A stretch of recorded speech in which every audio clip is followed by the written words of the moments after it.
पिछले 2 साल से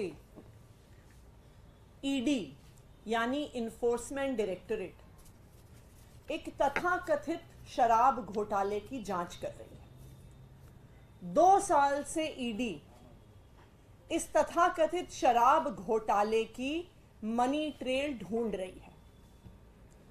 ईडी मनी ट्रेल क्यों ढूंढ रही है?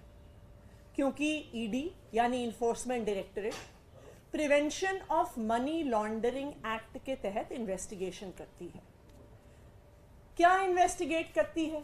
मनी लॉन्ड्रिंग का क्या मतलब हुआ कि कहीं से भी अगर कोई गलत तरीके से किसी ने पैसा लिया है तो वो कहाँ गया, किसके पास गया, कैसे इस्तेमाल हुआ, किसने इस्तेमाल किया, इसकी जांच करना ईडी का काम है।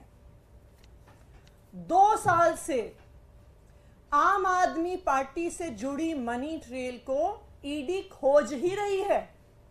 उन्हें आज तक आम आदमी पार्टी के किसी भी नेता के पास 1 रुपया भी प्रोसीड्स ऑफ क्राइम का नहीं मिला, मनी ट्रेल का नहीं मिला। जब ये बात सुप्रीम कोर्ट गई तो सुप्रीम कोर्ट ने भी बार बार ईडी से पूछा कि आम आदमी पार्टी से जुड़ी हुई मनी ट्रेल कहां है, मनीष सिसोदिया से जुड़ी हुई मनी ट्रेल कहां है, संजय सिंह से जुड़ी हुई मनी ट्रेल कहां है, और इस पर ईडी के पास कोई जवाब नहीं था। सुप्रीम कोर्ट ने अपने आदेश में बहुत स्पष्ट तौर पर कहा था कि जिस 100 करोड़ की मनी ट्रेल की ईडी बात कर रही है, जो आम आदमी पार्टी को वो कह रहे हैं गई है, जस्टिस संजीव खन्ना ने कहा कि ये मनी ट्रेल साबित नहीं हुई। उन्होंने कहा ये डिबेटेबल है, यानी ये संदेहास्पद है, इसको साबित नहीं किया गया। संजय सिंह जी के बेल के समय जब मनी ट्रेल पर सवाल उठे तो ईडी के पास कोई भी जवाब नहीं था कि आम आदमी पार्टी से जुड़ी हुई मनी ट्रेल कहां है। लेकिन इस पूरे केस में मनी ट्रेल ना मिलने के बावजूद आम आदमी पार्टी के कई नेताओं को गिरफ्तार कर लिया गया। मनीष सिसोदिया जी को गिरफ्तार किया गया, संजय सिंह जी को गिरफ्तार किया गया, यहां तक कि अब दिल्ली के मुख्यमंत्री अरविंद केजरीवाल जी को भी गिरफ्तार किया गया, सिर्फ और सिर्फ ईडी की एक मनी ट्रेल की आशंका पर।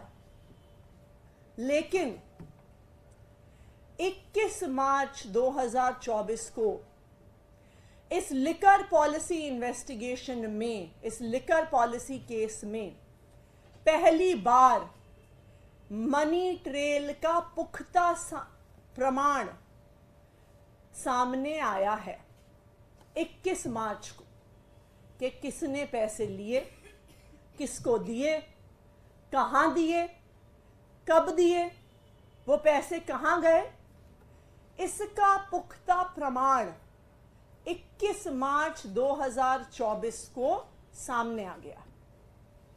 आज उस बात को 16 दिन हो गए हैं।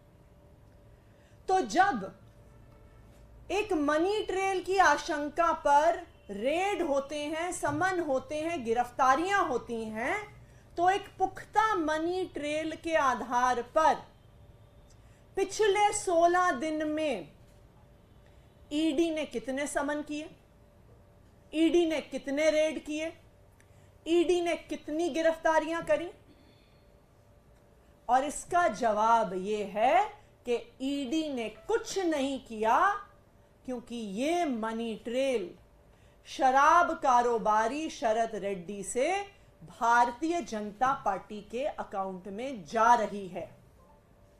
तो मैं आज ईडी से कुछ सवाल पूछना चाहती हूं।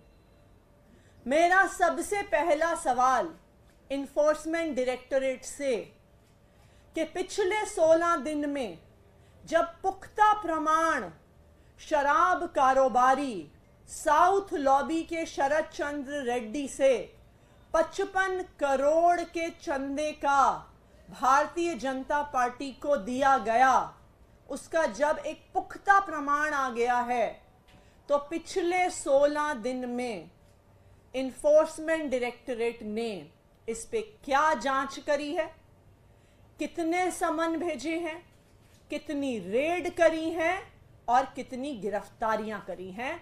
ये है मेरा ईडी से पहला सवाल। मेरा ईडी से दूसरा सवाल कि जब सिर्फ मनी ट्रेल की आशंका पर आपने आम आदमी पार्टी के कई नेताओं को गिरफ्तार कर लिया, कोर्ट में कहा कि आम आदमी पार्टी को आरोपी बनाएंगे, तो जब 55 करोड़ रुपए की मनी ट्रेल साउथ लॉबी के शराब कारोबारियों से भारतीय जनता पार्टी को जा रही है, तो enforcement directorate Bharatiya Janata party को आरोपी कब तक बनाएगा? मेरा ईडी को तीसरा सवाल कि भारतीय जनता पार्टी के राष्ट्रीय अध्यक्ष जेपी नड्डा जी को समन कब जाएगा, उनके यहां रेड कब होगी और उनकी गिरफ्तारी कब होगी? इसका जवाब ईडी को देना होगा। इसके अलावा इस पूरी जांच में 2 साल से ईडी गोवा चुनाव की इन्वेस्टिगेशन कर रही है। कहते हैं कि जी मनी ट्रेल गोवा चुनाव तक जाती है, तो जो चुनाव 2 साल पहले हुआ, आज उसके कैंडिडेट को बुला रहे हैं, आज उसके पोस्टर वाले को बुला रहे हैं, आज वहां पे टेंट लगाने वाले को बुला रहे हैं, आज वहां पे कुर्सी लगाने वाले को बुला रहे हैं, इस मान्यता के आधार पर कि चुनाव प्रचार में बहुत पैसा खर्च होता है। लेकिन चुनाव से जुड़ी हुई एक और बड़ी मान्यता भी है कि कोई भी व्यक्ति टिकट लेने के लिए पार्टियों को पैसा देते हैं। तो जब 29 मार्च को शराब घोटाले के एक और आरोपी मगुंटा श्रीनिवासलू रेड्डी को भारतीय जनता पार्टी के अलायंस पार्टनर टीडीपी से टिकट मिलता है, तो क्या ईडी इस बात की जांच कर रही है कि क्या मगुंटा श्रीनिवासलू रेड्डी और उनके बेटे राघव मगुंटा ने भारतीय जनता पार्टी के एलाय टीडीपी को कुछ पैसे तो नहीं दिए? क्या ईडी ने इस पर जांच शुरू करी है?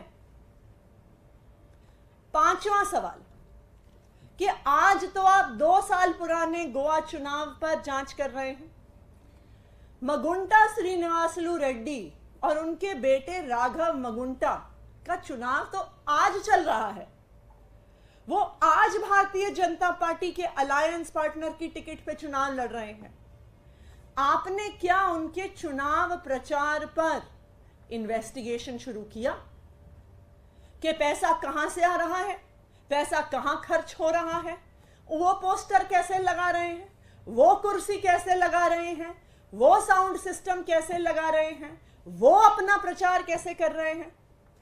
उसकी मनी ट्रेल देखने के लिए आपको 2 साल बाद किसी गवाहों को बुलाने की जरूरत नहीं है।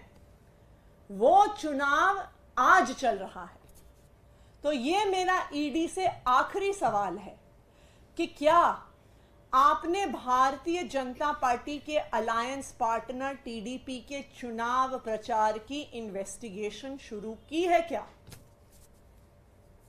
तो मैं आज ईडी से 5 सवाल पूछ रही हूं, मैं उनको रिपीट करती हूं। सबसे पहला सवाल कि 16 दिन से पुख्ता प्रमाण पब्लिक डोमेन में है कि साउथ लॉबी के शराब कारोबारियों से 55 करोड़ रुपया भारतीय जनता पार्टी को गया। 16 दिन में ईडी ने इस पर क्या जांच करी है, ईडी सबको बताए। दूसरा सवाल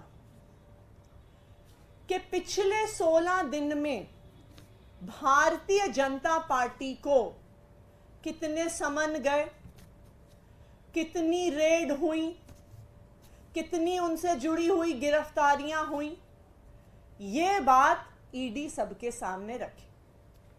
तीसरा सवाल कि आपने अरविंद केजरीवाल को गिरफ्तार किया आम आदमी पार्टी के नेशनल कन्वीनर होने के नाते, तो ईडी ये बात बताए कि वो जेपी नड्डा जी को भारतीय जनता पार्टी के नेशनल कन्वीनर होने के नाते शराब कारोबारी शरद रेड्डी से, साउथ लॉबी से 55 करोड़ रुपए लेने के नाते कब गिरफ्तार करेगी। चौथा सवाल, क्या ईडी ये इन्वेस्टिगेशन करेगी कि साउथ लॉबी के मगुंटा श्रीनिवासलू रेड्डी और राघव मगुंटा का क्या कोई पैसा, क्या कोई मनी ट्रेल बीजेपी के अलायंस पार्टनर टीडीपी को गया है, जहां से आज मगुंटा श्रीनिवासलू रेड्डी चुनाव लड़ रहे हैं। पांचवा सवाल, बीजेपी के अलायंस पार्टनर टीडीपी से शराब कारोबारी खुद चुनाव लड़ रहे हैं, तो क्या उस चुनाव में हो रहे खर्चे को ईडी इन्वेस्टिगेट कर रही है। तो मैं ये चाहूंगी कि ईडी जो रोज रोज प्रेस रिलीज देती है, जो रोज मीडिया में स्टोरीज देती है, आज हमारे इन 5 सवालों का जवाब दे। और अगर ईडी वास्तविक तौर पे भ्रष्टाचार की जांच कर रही है, वास्तविक तौर पे मनी लॉन्ड्रिंग की जांच कर रही है, वास्तविक तौर पे एक इंडिपेंडेंट इन्वेस्टिगेटिंग एजेंसी है, तो फिर वो भारतीय जनता पार्टी पर, उनके अलायंस पार्टनर टीडीपी पर जांच शुरू करे और उस जांच का पूरा खाका इस देश के सामने रखे। Thank you.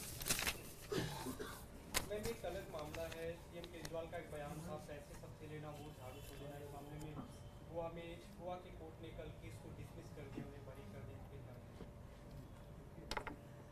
देखिए, भारतीय जनता पार्टी लगातार आम आदमी पार्टी पर, आम आदमी पार्टी के नेता अरविंद केजरीवाल पर हर प्रकार के झूठे आरोप लगाती है। अपनी कंट्रोल में जो उनकी अलग अलग संस्थाएं हैं, चाहे सीबीआई हो, चाहे ईडी हो, चाहे इनकम टैक्स डिपार्टमेंट हो, चाहे आज के दिन में इलेक्शन कमीशन ऑफ इंडिया हो, उन सबके माध्यम से आम आदमी पार्टी के नेताओं पर केस करवाती है, नोटिस दिलवाती है। ये गोवा का मामला भी ऐसा ही मामला था, जब भारतीय जनता पार्टी की शिकायत के आधार पर इलेक्शन कमीशन ने अरविंद केजरीवाल को नोटिस भेजा, उन पर केस किया। लेकिन कल गोवा की अदालत ने इस केस को डिसमिस कर दिया है और कहा है कि ये केस बिल्कुल निराधार है। मैं भारतीय जनता पार्टी से एक ही चीज कहना चाहूंगी कि अगर आम आदमी पार्टी का राजनीतिक सामना करना है, अगर हमसे राजनीतिक लड़ाई लड़नी है, तो आमने सामने आके लड़ो, चुनावी मैदान में आके लड़ो। अलग अलग संस्थाओं के पीछे छुपकर, चाहे वो ईडी हो, सीबीआई हो, इनकम टैक्स डिपार्टमेंट हो, इलेक्शन कमीशन ऑफ इंडिया हो, उनके पीछे छुपकर चुनाव लड़ने की कोशिश ना करो। अगर हिम्मत है तो आमने सामने आकर अपने दम पर, अपने काम के दम पर आम आदमी पार्टी से चुनाव लड़ो।